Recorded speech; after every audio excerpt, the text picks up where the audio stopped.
I have the distinct pleasure of introducing our very special guest speaker today. And I'd like to thank Patty for saying a lot of what I was going to say. It's awesome.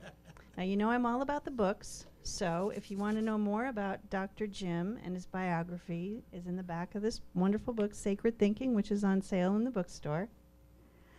For those of you who may not know him, he was our spiritual leader and beloved teacher here at Simi Valley from the fall of 2008 until January of this year. And I think it's been amazing that he got to ring in the new year with us and he gets to usher the year out. I just think that's amazing timing.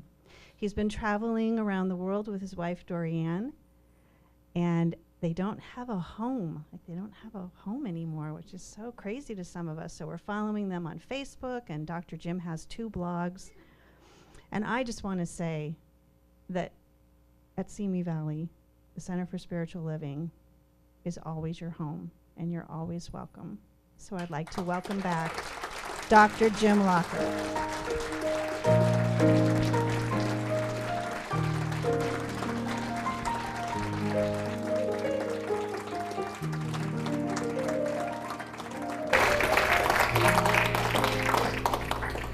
Well, good morning. I love what you've done with the place.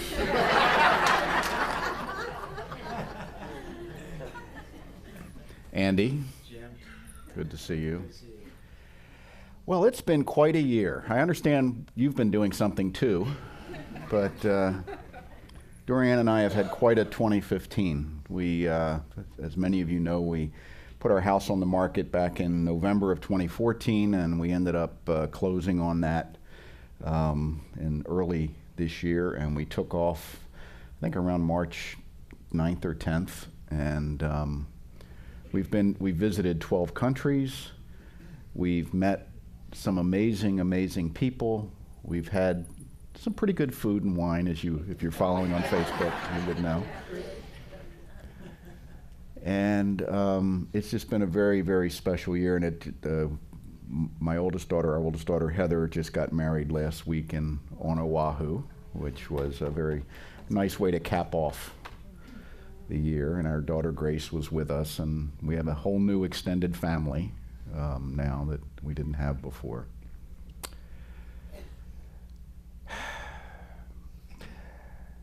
It seems like the world's just going straight to hell, doesn't it?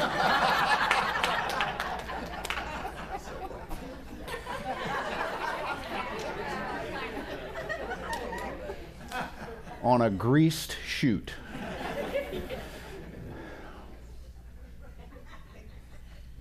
It seems that to be that way if you're getting your information from the larger media. And I don't want to impugn the larger media. They do what they do. And there certainly is enough bad news to go around. But I'll just share in our travels, and we've been, in a lot of places, that everybody seemed to be okay, living lives and raising their families and being creative and, earning a living or trying to, and things like that. I was just talking the other night with, I don't know our family's a little confusing. I'm not sure if he's my brother-in-law or something, but anyway, he and his wife just spent 3 weeks in Austria. And I said, oh, well, you must have seen some evidence of the issue with the folks from Syria, the folks that have been traveling through. He goes, no evidence at all. Nobody even talked about it. And yet you would think, watching the media in that part of Europe, that's all that's going on is, caravans of people being pushed through town. A lot of what happens that becomes so magnified in our experience is really a very tiny part of the picture. The news is maybe 2% of what's going on in the planet, probably less than that. And our tendency sometimes is, when we get visuals, when we read the websites, when we get worked up in conversations, is to amplify and magnify that until it becomes the totality of our reality sometime. And I don't know that that serves us very well. So everyone in this room is in a different place. You've had a different experience of life. You have all kinds of things going on in your life, maybe in your own personal self in terms of your health and your well-being and your mental attitudes and your experiences. And you are in a variety of subcultures in your life from your family on outward that are all unique and different, but yet we're all identical in this respect. We're about 5 days from the next year beginning, which is really an artificial concept, right? We made it up. But there's value in that. There's value in the symbolism of beginning anew, of looking at a new year as a package of 12 months and 366 days. You get an extra day because it's a leap year. And there's some value in intentionally moving into that 12 months rather than just showing up and seeing what happens. Because what happens, I don't know about you, but when I don't use intentionality in my life, I tend to wander off in all kinds of directions and get in trouble. I fall in with the wrong crowd. We steal cars and go joyriding or something like that, you know? Meet fast women.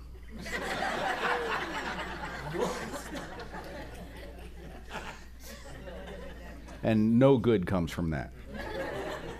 As I tell my daughters, nothing good happens after midnight.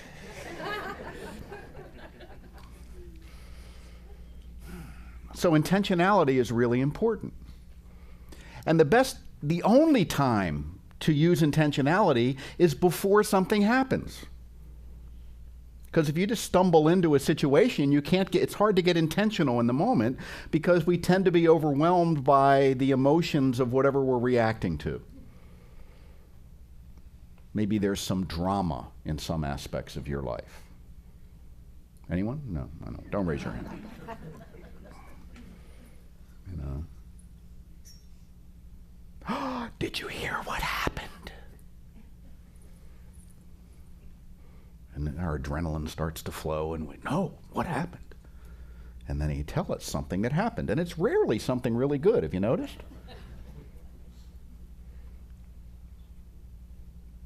There was a shooting in Florida. Lock your doors. Get a gun.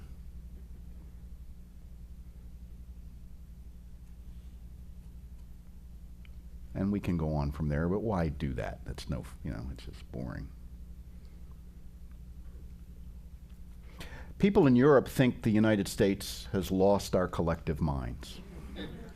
I would just share that with you. And we talked to a lot of people. We were there a lot of time. And they just say, what in the hell is going on over there? We were talking to a young couple in Seville. I think I may have even talked about this last time I was here, but very young couple, very kind of mystical, religious couple. Young people are different there than here in many respects. But they just were so sad by what they were seeing in the news, particularly in terms of, political figures being portrayed in the European media. And I said, well, here's what happens, and it probably happens here in Europe too. The noisiest people get the attention. And people figure that out, and they say, if I'm really noisy, I'll get attention.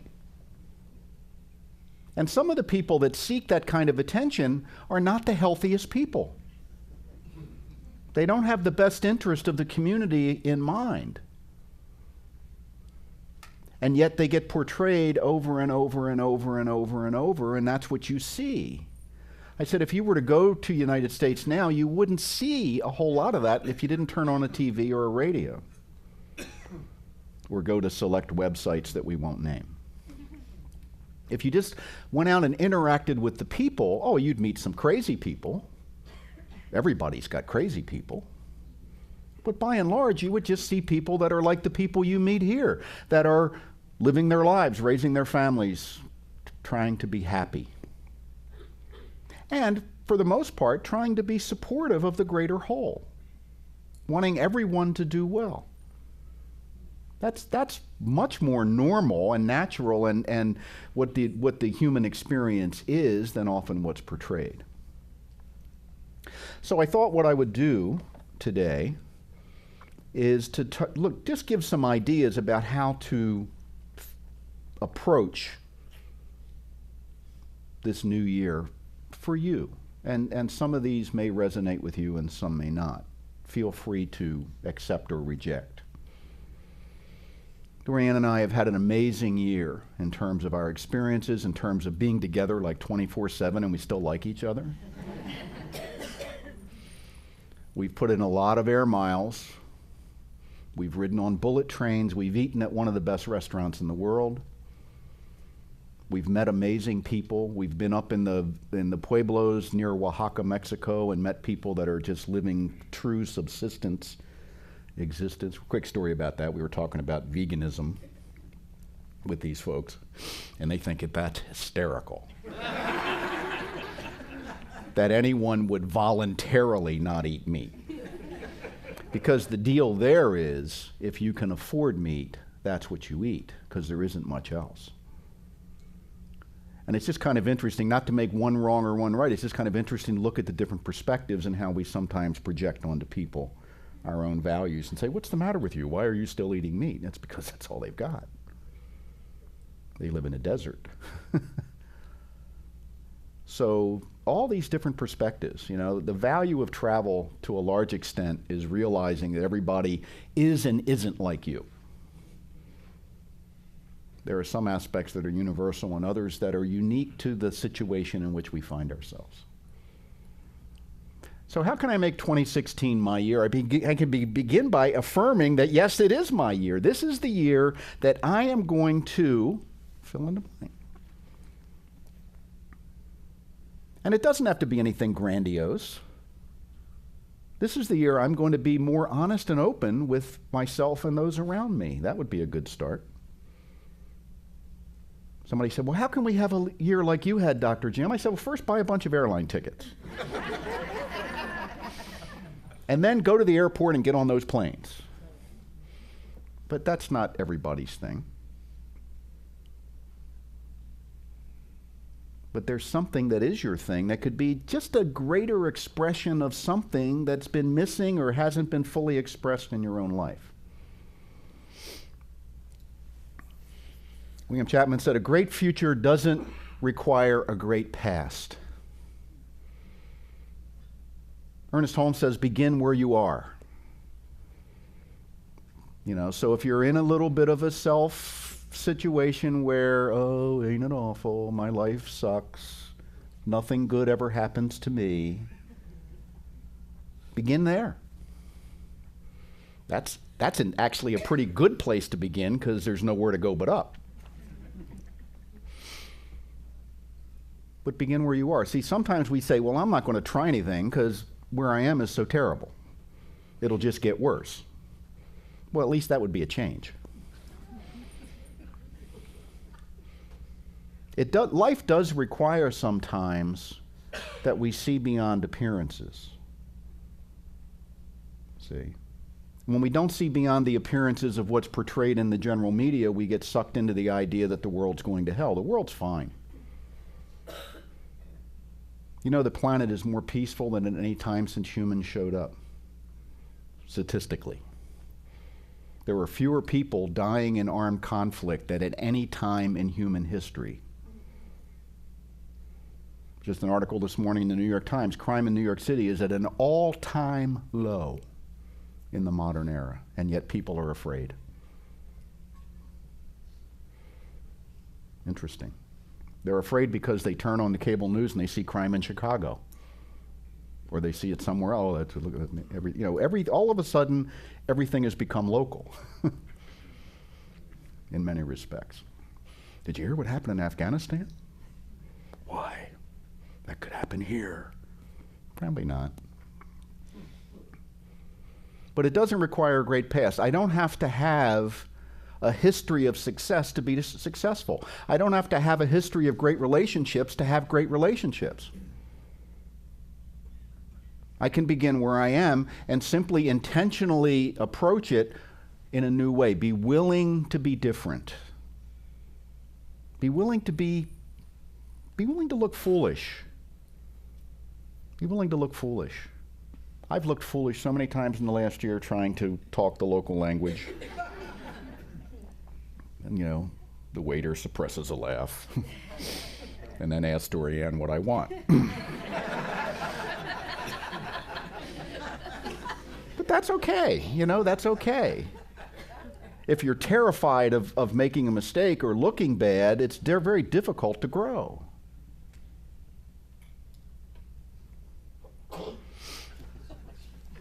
Stop looking at your future through your present problems, Raymond Charles Barker. Now, we've all been here. The wheels are coming off the cart, so to speak, at a bad moment, right? That can be anything from too much month at the end of the money to who's the matter with me.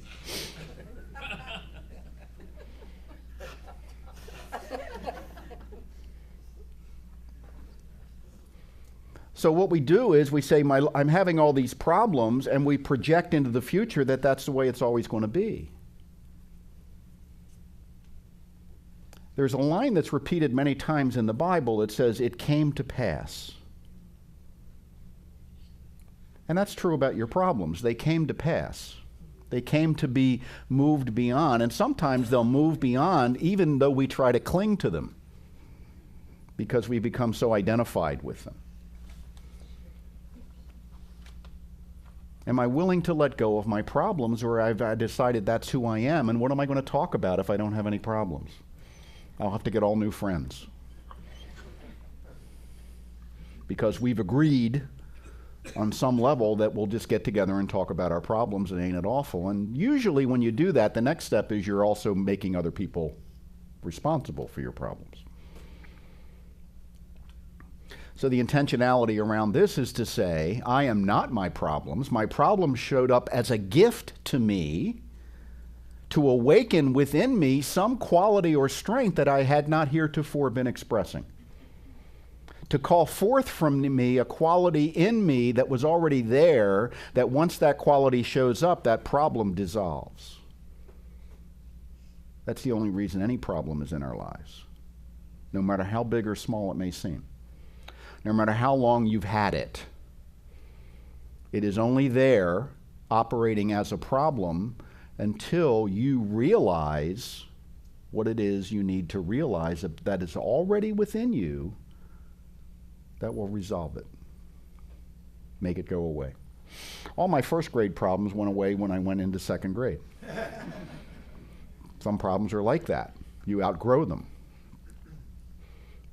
But all problems are your way of seeking to express more of yourself.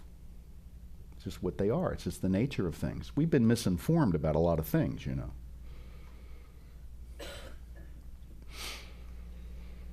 Marion Woodman, who's wonderful, said, it's our very fear of the future that distorts the now that could lead to a different future if we dared to be whole in the present. So we say, oh my God, I can't see anything getting better, which then informs my now moment as being as good as it's going to get. So why would I project anything better into the future once I've decided that's so? And I'm not just talking about what you see in the political scene. The political scene is invested in creating as much fear as possible for one reason. That's what gets people to vote. That's where we are as a collective consciousness, or they wouldn't do it. You see, marketers try to tell you, buy my thing because there's something wrong with you that it will fix. Right? That's what they do. They all do it. If you had this, you'd really be happy. And you wouldn't be, such a stain on humanity. They don't come right out and say that, but they sort of imply it. So you start to worry. Oh, well, if I don't have that, then I'm not, geez. So I better go buy two.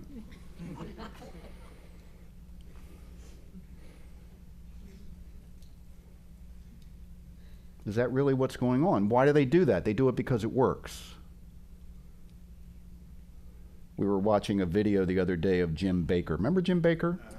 He's back. New wife. Tammy Faye passed away. He's got a new wife who is strikingly looks like Tammy Faye.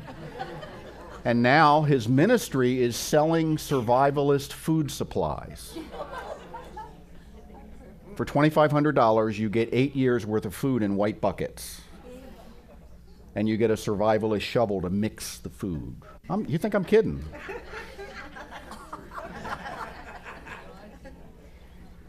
And the message is the world is going to end very soon. And the end is going to begin with financial collapse. And you better have this food in your house or you're going to starve and die and you won't make it to the rapture. And people are going, I'll take some, I'll take some, I'll take some.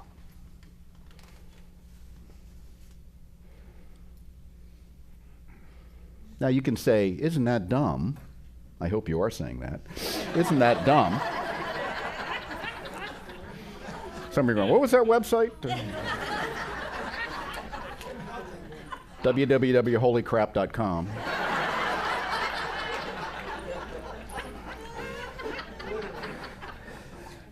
Isn't that dumb? But see, the thing is, yeah, that may be dumb to you, but there are people that are buying it. What are you buying? That other people would say, really? You're not sorry. You're magnificent beyond measure. I got to come back once a year to tell you all that.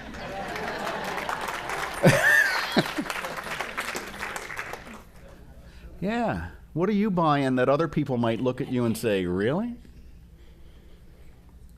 Really? Why? But you're buying because, well, if I don't have this, my deficiencies will show. There's nothing wrong with having things. But why are we having the thing? How many storage units do you need to fill up before you realize it's not about stuff? One of the best things we've done, I only speak for myself, is get rid of a whole bunch of stuff. Cars, house, furniture, stuff like that. That I used to think I couldn't live without. Now we got just a little bit of stuff left. I want to get rid of that. There will be a sale in February to get rid of some more stuff because we got too much stuff. We don't have a house. We bought a rug in Mexico.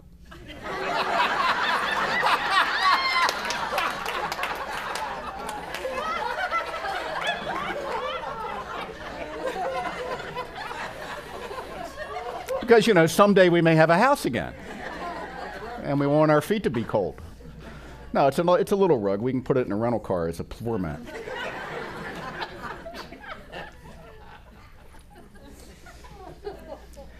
Anais Nin, my mission, should I choose to accept it, is to find peace with exactly who and what I am. Exactly who and what I am. To take pride in my thoughts, my appearance, my talents, my flaws, and to stop this incessant worrying that I can't be loved as I am. My mission. So, this might be a good intentionality to take into the new year, is to spend some time resolving your issues with yourself. You got them. We've all got them. But what's the matter with me anyway?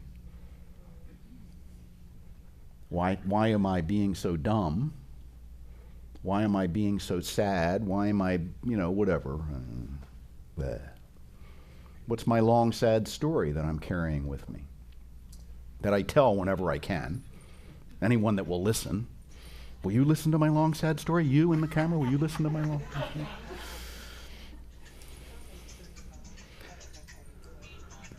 Is there a young adult in the room that can help her with her phone?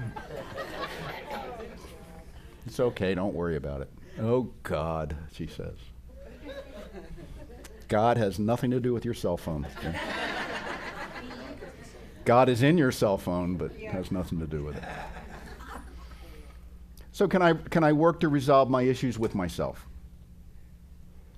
Because that is the ground point from which all my other issues arise. My issues with other people are all about issues with myself. It's not that other people aren't jerks. Some of them are, but my reaction and relationship with that person who happens to be being a jerk right now is all about me and not so much about them. If I've resolved my relationships with myself, someone else can be a jerk and I might notice, but it won't drive me crazy. So the signal you have unresolved issues with yourself is that you get upset at other people. Anyone get upset? Yeah. Oh no, I'm absolutely right. That anyone would be upset at that person. Okay, how about the Dalai Lama? Let's pull out the ace of spades from the deck right now. The number one example, the Dalai Lama. Would the Dalai Lama be upset that your uncle drinks too much at Christmas dinner? Probably not. Would Jesus? Well, we don't know. But from what we can tell, probably not. Jesus probably, okay, just bless him and give him another bottle of scotch. He'll be with me soon, right?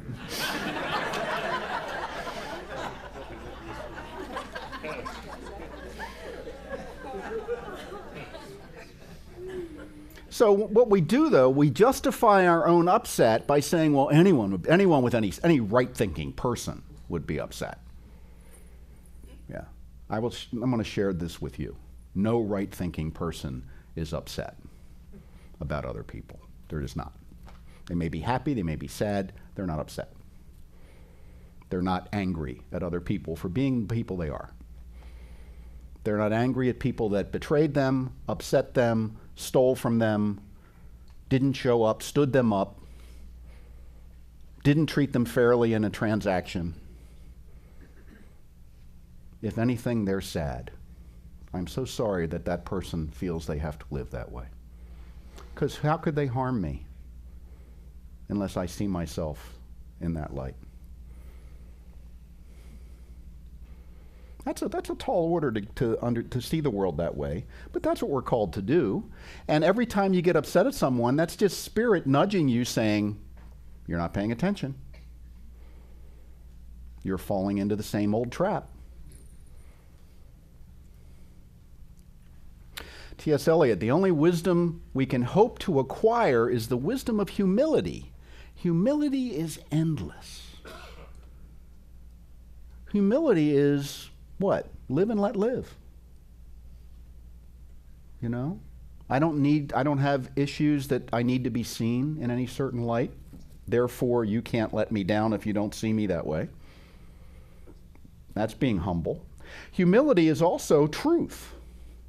The root word from humility comes from the root word for truth. To be humble is to be radically self-honest. And when you're radically self-honest, you realize a couple things. One, you're magnificent beyond measure. Yes, you are. Even if your cell phone rings at inappropriate times. We're not defining you by that, Karen.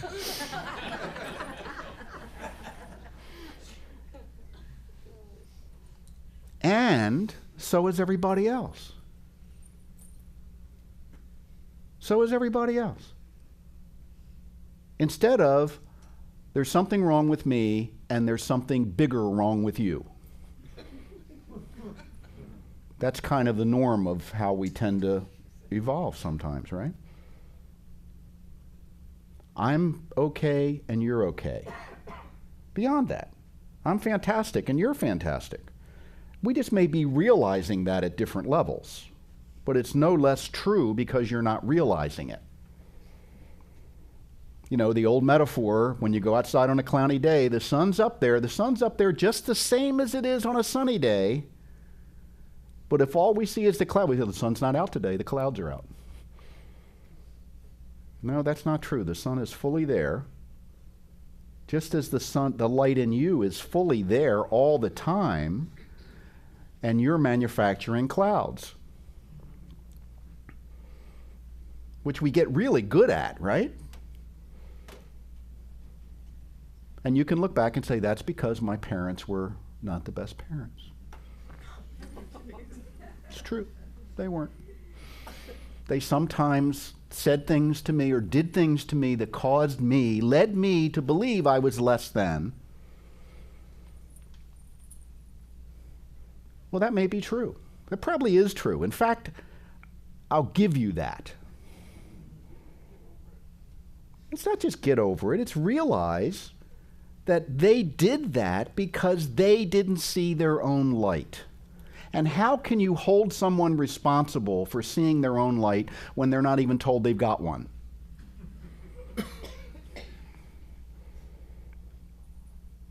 You know, most of our culture says we're all miserable. We're all, slime. We have original sin.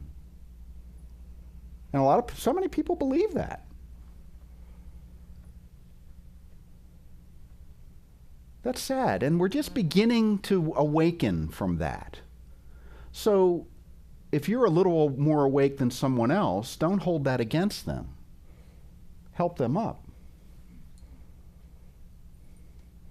Sometimes the best way to awaken ourselves is to help another. And helping can simply be, I understand, it's okay, be who you are.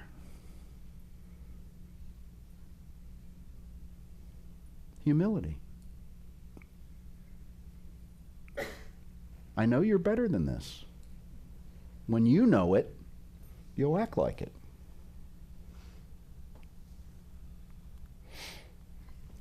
The future belongs to those who can see it.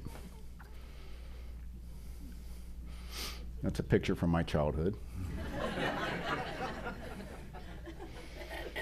Jean Houston, by that she doesn't mean you're prescient to see exactly what's going to happen.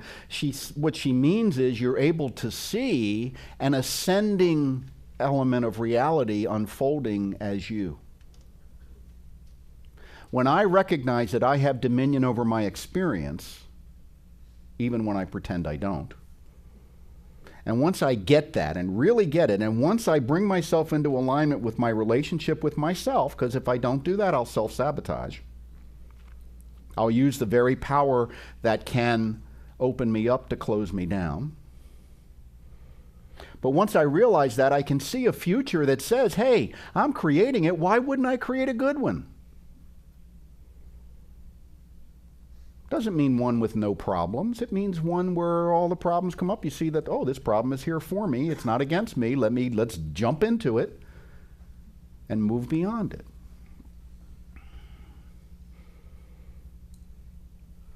And then do it again. And do it again, and do it again, and do it again. That's what life is. Life's an adventure or nothing. The only difference between being miserable and being on an adventure is your attitude. Oh boy, the plane's getting bumpy. Let's enjoy this. Then it smooths out, you go, oh. See? I mean that. You're on the damn thing, it's bouncing around, you might as well enjoy yourself. You pay to get on a roller coaster. Our flight back from Hawaii, the pilot kept apologizing. It wasn't that bad, but there was times when the flight attendants couldn't get up.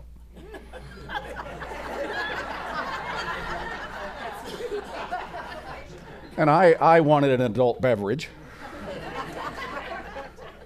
But I wasn't going to make that ruin my flight. It was like, oh, look at this. And it was fun looking around other people react to the boom, zing, hey.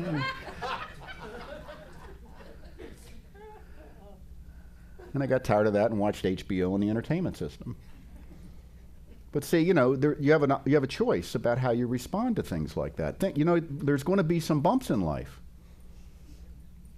Have you noticed? Anyone ever had a problem? Yeah. And there's people that will respond to those bumps by saying, these bumps shouldn't be here. But they are. They're your bumps.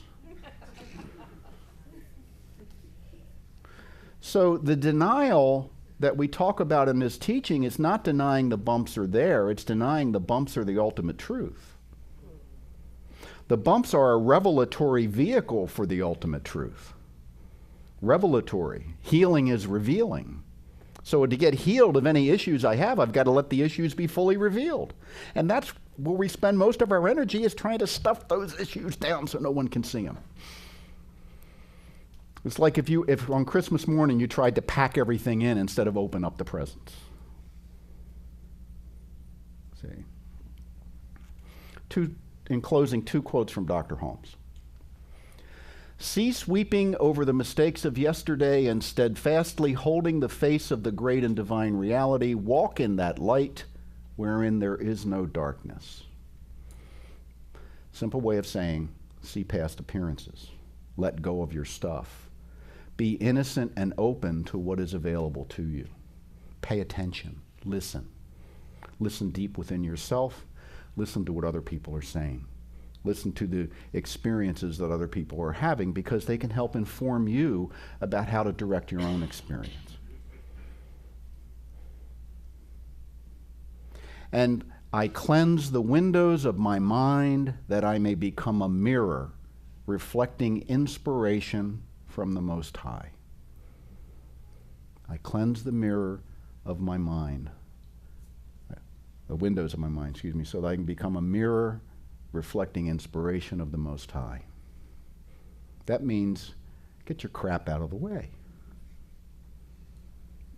When I feel myself being in fear or anger or upset, I have to say, this is not where I want to be, no matter how justified I may feel for it. Cleanse it. What would it look like if I were completely coming from love right now? How different would it be from the way I'm behaving? And if there is a difference, we have an adjustment to make. That's all, an adjustment. And it doesn't mean you'll never get upset. It doesn't mean you'll never get angry. It just means that we're on a journey to get that way less and less. To be able to say, I just had a fantastic year, and I'm hard put to find a negative experience in it. And this is probably the first time in my life I'm equipped to say that. Therefore, growth has occurred. How do you know that? You look at the results of the experience. Am I experiencing life at a higher level than I was before? If so, growth has occurred. I'm not talking about materialistically. I'm talking about the feeling tone of your experience. So I think I did this last year, but let's do it again. Close your eyes and imagine it's the last Sunday in December of 2016. 1 year from now. You've had 366 days of experience. How do you want to feel? How do you want to feel?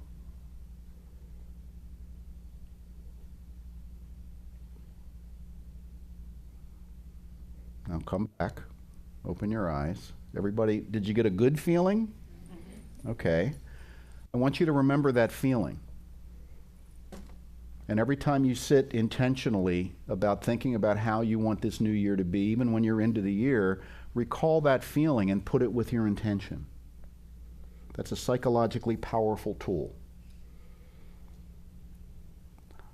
I may not know what I want my life to look like, but I know how I want it to feel. I want to feel happy, I want to feel fulfilled, I want to feel loved and in love. Not with anything or anyone specific, just with, in general, whatever's there. And if I enter with that feeling tone and that thought process, I will draw to me that which is like that, while the person beside me can be in the same experience and be having a completely different experience of it.